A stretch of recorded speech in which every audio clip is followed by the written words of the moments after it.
Welcome to Obscurus, your weekly dose of paranormal fiction. Every Wednesday, Obscurus features new short stories and serialized novels written by novelist, screenwriter, and voiceover artist Biswajit Banerjee. The realm of the paranormal stretches far beyond the usual horror story. So while you'll get to listen to lots of ghost stories on this podcast, there will also be many tales of lesser-known paranormal themes. To get us started, here is your host, Biswajit Banerjee.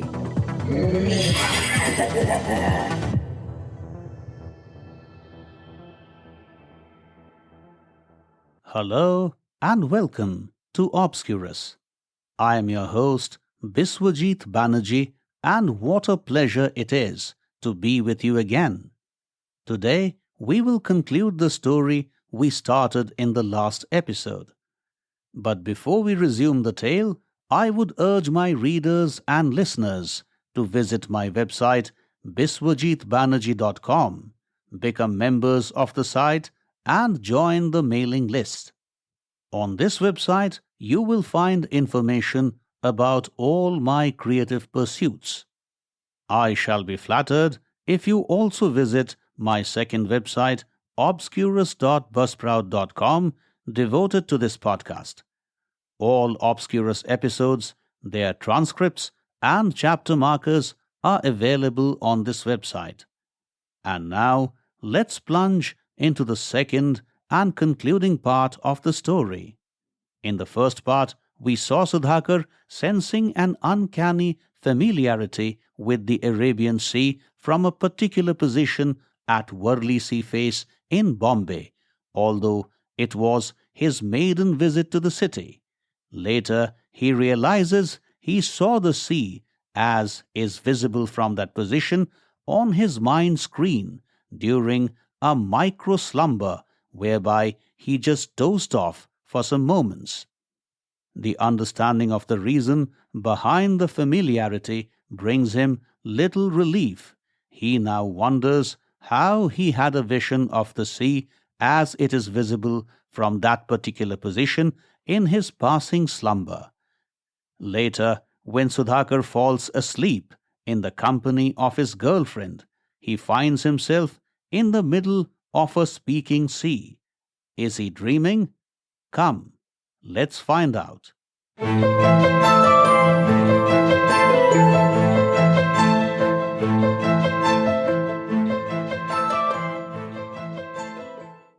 Sea, Part 2. Written and performed by Biswajit Banerjee.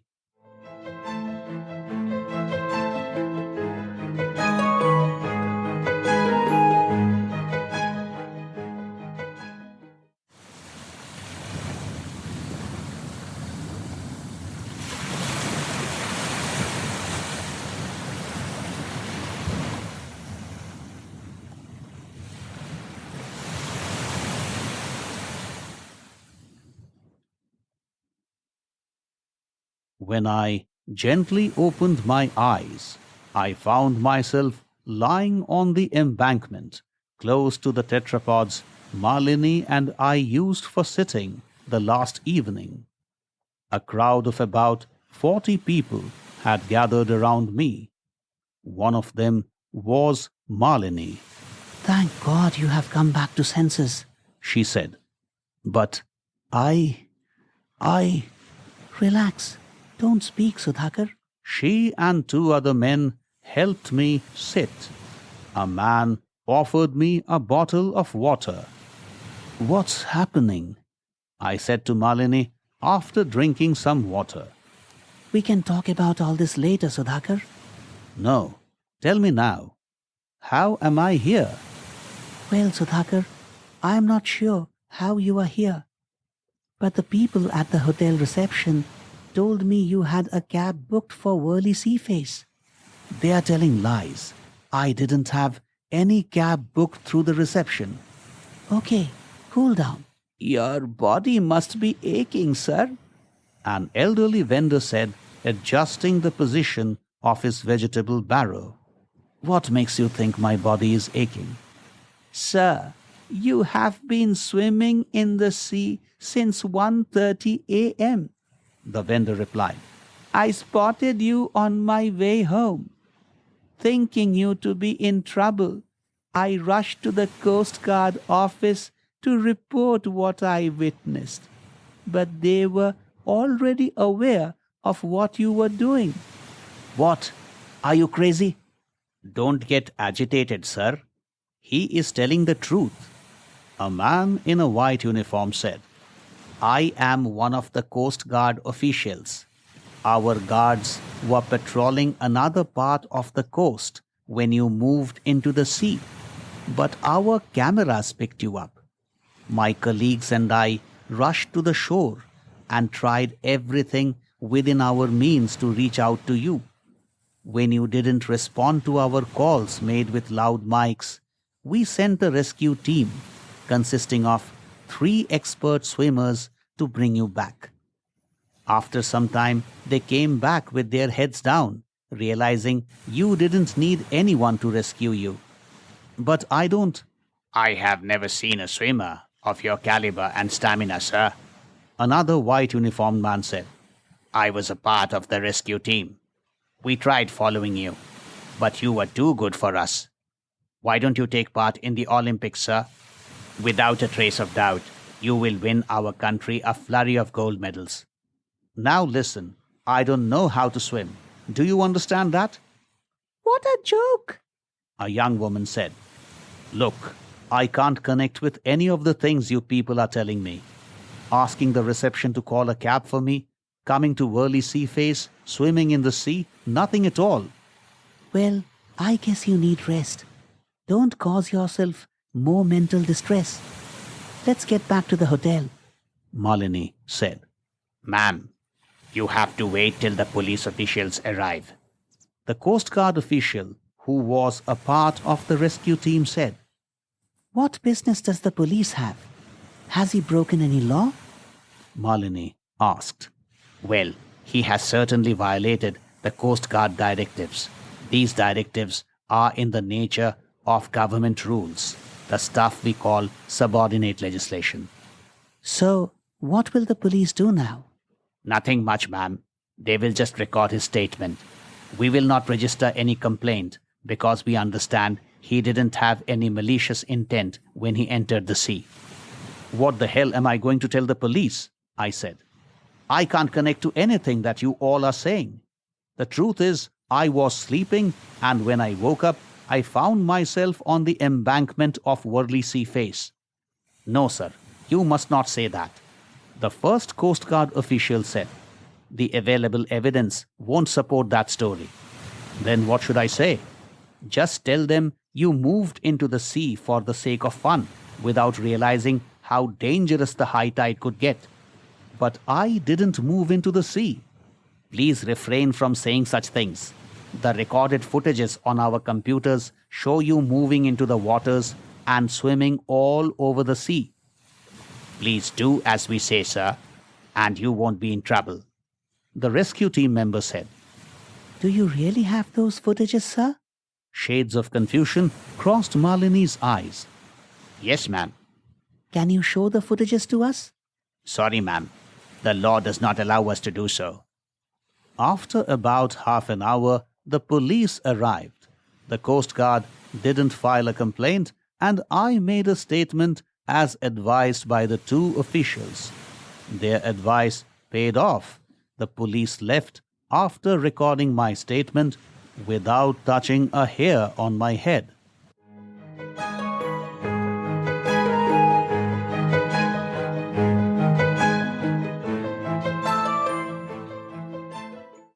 As the day progressed, I witnessed Malini's concern for my health and efforts to calm my nerves, replaced by moroseness and unexpressed anger. What caused the shift of mood was not clear. In the middle of the day, I recounted my dream to her, to which she responded with a wry smile and unkind words. Good that the sea has become your friend. You won't need anyone else in your life now. Not even me. What has happened to you, Malini? Why are you talking like this? After a minute of silence, Malini said, I have booked an evening flight. We are leaving.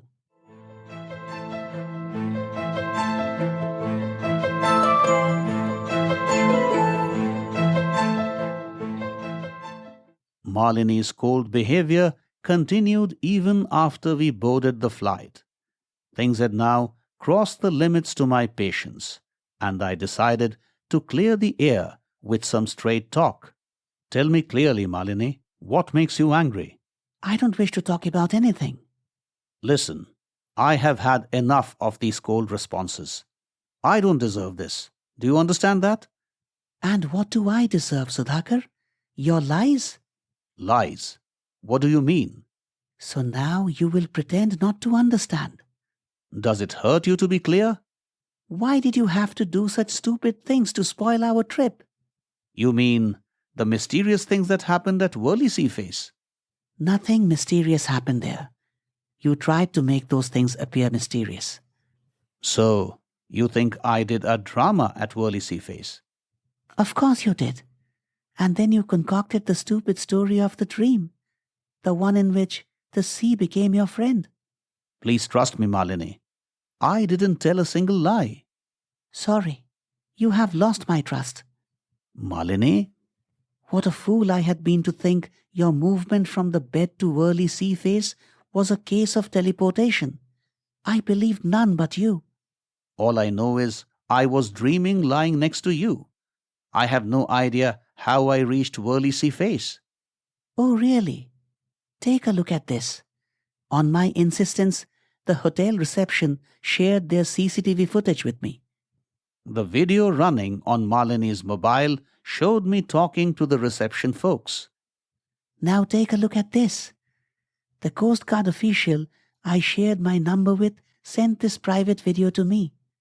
It was shot by a passerby with his powerful DSLR camera. This video showed me walking into the sea and then swimming all over the waters with extreme skillfulness. Will you still claim you were teleported from the hotel bed to Whirly Sea Face by some unknown force? Well, I can't explain these videos, but I'm not lying. Shut up, Sudhakar, and have some shame. Malini turned her face away. The insult she rubbed on me reached my soul, and I closed my eyes to shut myself off from the world around me. Within minutes, I slipped into slumber.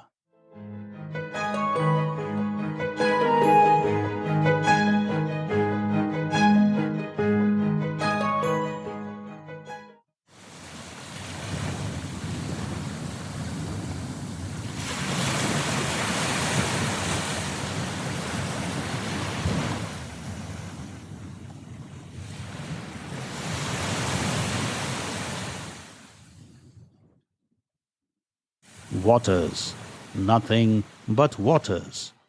Again I was in the middle of the sea.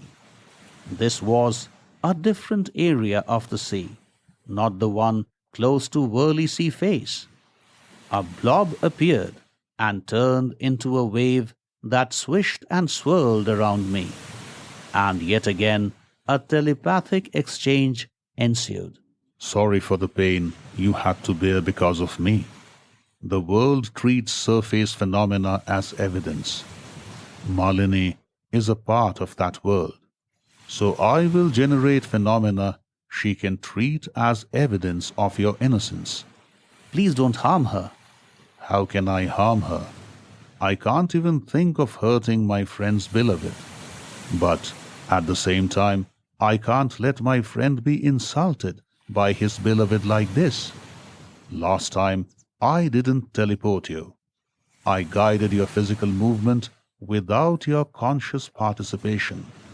But I am also capable of teleporting you, my friend. And for this meeting, I really did teleport you so that your beloved realizes you didn't tell lies to her. Go back now, my friend. I have sealed the cracks in your relationship with Malini. But will you be calling me often? No, my friend. I will never call you again. I wouldn't have called you even now if Malini had not been unjust to you. When I saw your heart bleeding because of what she told you, I couldn't stop myself from doing what I needed to do. That is, to repair your bond of love with her. Don't worry. I promise never to establish a communion with you again. I know these communions are not pleasurable for you, but do keep me in some remote corner of your mind. Go now, my friend. Goodbye. Goodbye.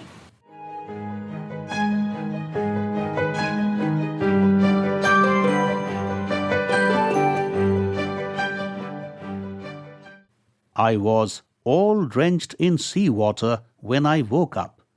Again, a crowd had gathered around me. The flight attendants and fellow passengers watched me in stunned silence. When I turned right, I found Malini stupefied in the truest sense of the expression. She had her gaze fixed on me with her mouth agape in disbelief. For a while, no one said a word. When Malini regained some control over herself, she said, "You vanished and reappeared. Water dripping from your body. What's this? Teleportation?" After another minute or so, she spoke with greater clarity. "So, you weren't lying, Sudhakar. I am so sorry."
Thanks for listening to Obscurus. If you like what you heard, please subscribe and visit biswajitbanerjee.com for more information about Biswajit's books, movies, documentaries, and other creative pursuits. We shall see you next Wednesday with another episode of Obscurus. Till then, take care.